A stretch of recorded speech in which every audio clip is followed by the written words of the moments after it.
Hey guys, it's Kevin again, and finally, all week long, I've been waiting to review this for you.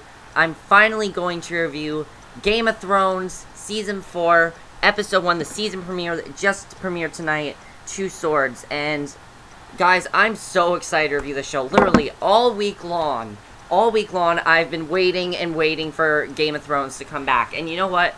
I've been watching Season 3, I rewatched Season 3 because I literally I wanted to see the show, I wanted to see how good it was, and I absolutely love Season 3. Yes, I saw the Red Wedding, it was traumatizing. It really was. I'm still recovering from that. I saw that last night, I'm still recovering from it. But, you know, after watching Season 3, I'm like, I cannot wait for Season 4 after watching it, because it was so good, and I could not wait for this episode tonight, and I absolutely loved everything in this episode tonight. There was not one thing in this episode, no complaints. And I mean, that's one of the great things about Game of Thrones, is that that's why it's one of the best shows. You have no complaints over it. You really do. I have no complaints over anything that happened tonight. Everything that happened tonight was amazing, and just everything was so good. I loved everything about this episode tonight. So let's get to it, because there's a lot to talk about, but, you know, there's a lot to talk about, and of course, you know, this Game of Thrones, there's like 20 characters, there's always a lot to talk about, but especially this episode, you know, there was a lot going on. So the show opens up with an image of a sword, and it's a giant sword, and Tywin grabs it, and he presents it to the blacksmith, who proceeds to put it in the fire. And basically, they're reforming the sword, you know, to make it two swords. That's why the episode was called Two Swords. So then after the intro, we see Jaime. He's presented the sword by Tywin. We learn that the reworked swords were made of Valyrian steel. Tywin urges Jaime. By the way, I did not even recognize Jaime, because the last time we saw Jaime, he had a beard and everything. Well, he's all cleaned up now. They've cleaned him up, and he's all cleaned up, so, you know, that's a good thing that Jaime finally got all cleaned up and everything, so that's great for him, because, you know, he needed that, you know, to get all cleaned up and everything. I was happy that he got cleaned up. Tywin urges Jaime to return to Casterly Rock while he remains beside the king, but Jaime is not liking this idea. He wants to remain in King's Landing. Because as we know, Jaime, when he came back in the last episode, no one recognized him. Everyone was, like, yelling at him. And Tywin's basically telling him it's better to not be in King's Landing, yet Jaime wants to stay there. Now, continuing in King's Landing, we see Tyrion, who, by the way, I love his character. You know, he's one of my favorite characters on the show. Every character on the show is my favorite, except for Joffrey. I can't stand Joffrey. We'll get to him later. But Tyrion is meeting with our new character, the Prince. And as soon as the prince is introduced, you know, this is Game of Thrones, there's gonna be sex, you see these three women who the prince is with, and he makes all three of the women strip, and the one that, you know, has the best body, basically, is the one that, is gonna end up, not having sex with him, but with this, you know, pleasuring this girl. And he's like, get out of here, you two young virgins, I think he said. And, that was kind of interesting. And then this one guy asked him to strip for him. So, that's how you get introduced to a character on this show. But I really like his character because, the arriving parties reveal that his health is preventing him from attending. And in his place is his brother, Prince Oberyn. They're arriving for the royal wedding. And Prince Oberyn is in Littlefinger's establishment. As I said, he's about to have some fun with some prostitutes. He hears someone singing a song. And he goes to check it out, and he hears two Lannisters singing a song. They make fun of his homeland and where he comes from, so he stabs the heckler in the hands, and that was pretty intense. You know, when he stabbed him, he was just, you know, that was really intense. I thought he was going to end up cutting off his hand like Jaime last year. I didn't know what was going to happen there. But Tyrion comes in and would like to have a word in private. So Tyrion tells Prince Oberyn that the king is so thankful that he could attend the royal wedding, but Prince Oberyn knows this isn't the case. Tyrion wants to know the real reason why he's come to King's Landing, and Prince Oberyn reveals he has a deep hatred for the Lannisters because two of his family members were killed by the Lannisters. So that was actually pretty interesting when we found that out. I wasn't thinking that it happened, but that was definitely really interesting. And I enjoyed that a lot. I thought there was, you know, I really enjoyed his character in this episode because we learned a lot about his character. And that's one of the best things about Game of Thrones. You know, you get introduced to a character, you automatically love this character. And I think that's great about Game of Thrones. So then we see Daenerys. Now, Daenerys, of course, as we know, she's pretty big right now. She's freed all those slaves. They're still chanting Misa after, you know, all those, after the last episode. They're still chanting Misa to her, so she still is like their mother. And she strokes one of her growing dragons. One of those dragons actually tries to eat her because she tries to, you know, get between them and their food. And it's kind of one of those messages of don't get between the dragon and their food. That was kind of funny, actually. But she sits on a cliff beside the sea. One of them brings back food, and then they begin to fight over the pickings. One of the dragons snaps at Daenerys, and she's visibly taken aback. So she then surveys the army she acquired in the last season. And then Tyrion visits Sansa, who's, you know, currently refusing to eat. And you gotta feel bad for Sansa. You know, she just found out in the season finale that most of her family is dead. And, you know, you gotta feel bad for her, and Tyrion offers to help her in whatever way he can. She says that she stays awake all night, unable to sleep, tormented by the thoughts of Robb and her mother's gruesome deaths. She also thinks Arya is dead, you know, and Bran. She thinks the two of them are dead as well, which we know they're not, but she thinks they're dead. And Tyrion is trying to offer her to comfort, but Sansa admits she doesn't want any help, and she ends up fleeing the church. So she says that she doesn't pray anymore, and it's the only place she can go where people don't talk to her. You gotta feel bad for her because she's just in very bad shape. She's not eating. She's just not in very good shape at all because, again, she just found out that basically everyone she loved died, and it's really sad that that happened to her. But the fact of the matter is that it happened, and she definitely needs to recover from it, but it didn't seem like she was going to. And then we get a very interesting scene with Tyrion and Shae. Tyrion actually meets up with Shae. Shae is trying to seduce him, of course, but Tyrion's like, you know, I'm thinking, Shae, you know he's married.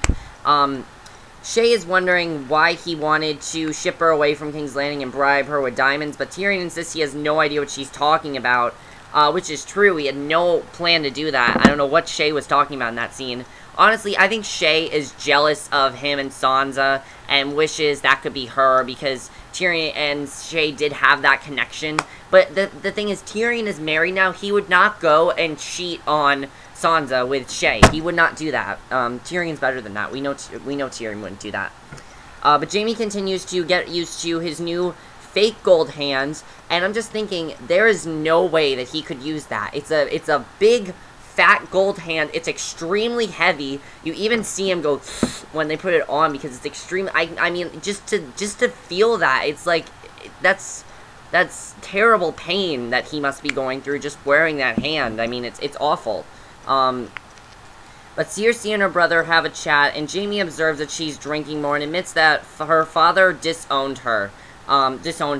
And it's really sad between Jaime and Cersei. You know, they had some sort of relationship, but it kind of seems like it's starting to deteriorate because Jaime wants to have a moment with Cersei. He's trying to get intimate with her, but she denies his advances. She says no, it's not the same anymore. She's really mad that he left her, and she doesn't care if he left under circumstance he couldn't control, being taken prisoner, getting his hand cut off. She just is really upset. He was simply gone for too long, and now everything's changed between her. She doesn't have the same type of feelings she had for him in the past, and honestly, it's just really, really sad. So, a young lady who overheard Tyrion and Shae's conversation comes to Cersei, and she tells her that she has something important to tell her. So, yeah, that was definitely interesting. So then Ygritte and her gang, I don't know how to pronounce her name, Ygritte, whatever her name is. They're camping in the cliffs, and she's visited by a band of Thenns. Their leader has strong scar-like markings on his face, and, Ygritte, the big thing with her is that she completely is pissed at Jon Snow. And Jon Snow is being questioned for running his sword through a man of the Night's Watch. And the council admits that now he talks like a wildling, and he admits to breaking his vow, including laying with a wildling girl, and Jon says they can execute him if they want, but he tells everyone the truth. So, Marjorie Tyrell sits with her grandmother, who, I really like her grandmother. She's a great character, she's adorable. Her grandmother is picking her out jewels for her wedding day, and though none seem worthy enough for the occasion. So yeah, that was nothing too big there, just a short scene there, but a cute scene. It was good to see Marjorie again. Joffrey and Jaime, ugh, by the way, guys, I'm just gonna tell you guys this, I hate Joffrey. Joffrey is the one character on the show I cannot stand. He acts like a little child, he's just a little shit that I cannot stand. I hate his character so much. So yeah, basically, Joffrey claims that he won the war, but Jaime quickly corrects him, saying the war is not yet won, and it's true, the war is not done yet. There is no one to that throne yet. The war will not be done until someone is on that Iron Throne, and Jaime is correct about that. So, I mean, just, Joffrey needs to shut up. Joffrey always thinks he's getting his way, but he's not. And I love it when characters, you know, are like, no, sit down, you're wrong. I love it when people are mean to Joffrey. It's so great to see. So Daenerys' armies begins marching towards their destination, and Sansa is walking through the gardens and gets spooked, thinking that someone is following her. A man comes to find her. He admits that he was once a knight and is now a fool, and this is the knight whose life Sansa saved at Joffrey's name day ceremony.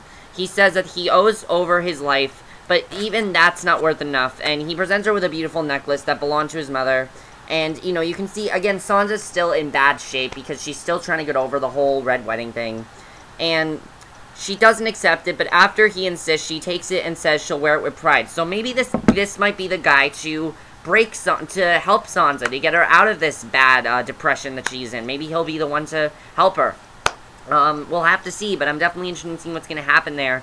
And also, you know, her and Tyrion, they don't seem to have a very good marriage right now at all. You know, it was basically an arranged marriage, so she didn't want it anyway, but still, they don't seem to be getting along well at all.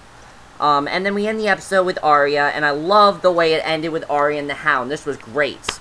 They're traveling on horseback through the forest. They come across a farm, and one of the men on the farm has Arya's sword, Needle. She storms down there because she wants it back, and the Hound, sworn to protect her grace, he has no choice but to follow her. They enter a bar, and the man with the needle recognizes the Hound and comes over to sit with them. The man asks him to come along with his band of men, but the Hound says he's not going to King's Landing. And they're talking about Joffrey and everything, but the Hound is talking shit about Joffrey and basically says, fuck Joffrey. You know, that's basically what he says. He says, screw Joffrey. I don't give a shit about him. As we know, the Hound hates Joffrey. So he hates Joffrey and all the people in King's Landing. The Hound, that's who the Hound hates. And a man stares at him in disbelief. Arya has a smirk on her face at this point because she's enjoying this because, again, the Hound did this to her friend. So Arya's loving every minute of this.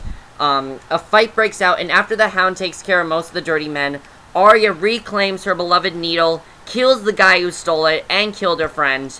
And that was awesome right there when that happened. You know, that was definitely awesome when she killed that one guy. That was awesome to see. I love that scene right there. It really proves how much of a badass Arya is. She really is the biggest badass on this show. And the Hound and Arya ride away on two separate horses, and together Arya says that she won't run away, because where does she have to get to? She has no family and no one not anymore, which is really sad, because again, everyone she loves has died. Her father's died, her mother's died, her brother's died. She thinks Sansa's dead, you know, she thinks Sansa's dead, she thinks Bran is dead. They're not dead, but she thinks they're dead. By the way, Bran was not really in the episode that much. I don't even remember what Bran did in the episode. But this episode, nevertheless, was amazing, as expected. I mean, this is Game of Thrones. I expected it to be amazing. And it was absolutely amazing. I loved everything about this episode tonight. Couple things I am wondering, though. I really like this tension between Joffrey and Jaime. I hope we get more of it. You know, what's gonna happen there. This prince. I like where this new prince is going, because it seems like he's out to get Jaime, because, as we know, the Lannisters killed his parents, so obviously he's gonna be out to get Jaime and Cersei and all of them. So it's gonna be interesting to see what happens there as well. What else is gonna happen? Daenerys. I don't know what's gonna happen with her. We didn't get too much of her in this episode. Basically with her, you know, she's just rising to be, she's trying to be a good queen. She's trying to be a queen, basically, because she used to be the queen, and she still is kind of acting like the queen. So I don't know what's going to happen with Daenerys. Sansa, I was really into her storyline tonight. It was really sad, honestly, but the thing is that I think this guy is probably going to be the one to possibly help her get through this. It seems like Tyrion might not want to help her. Do you really think Tyrion is going to go and cheat on Sansa with Shae? I don't know if he's going to do that. You know, do you think Shae is going to possibly convince Tyrion to have sex with her? You know, is Tyrion going to have sex with Shae and Sansa might find out? That'd be horrible, honestly. By the way, in my opinion, Sansa is the hottest woman on this show. You guys can say anything you want, but I think Sansa is the hottest woman on this show. That's just my opinion.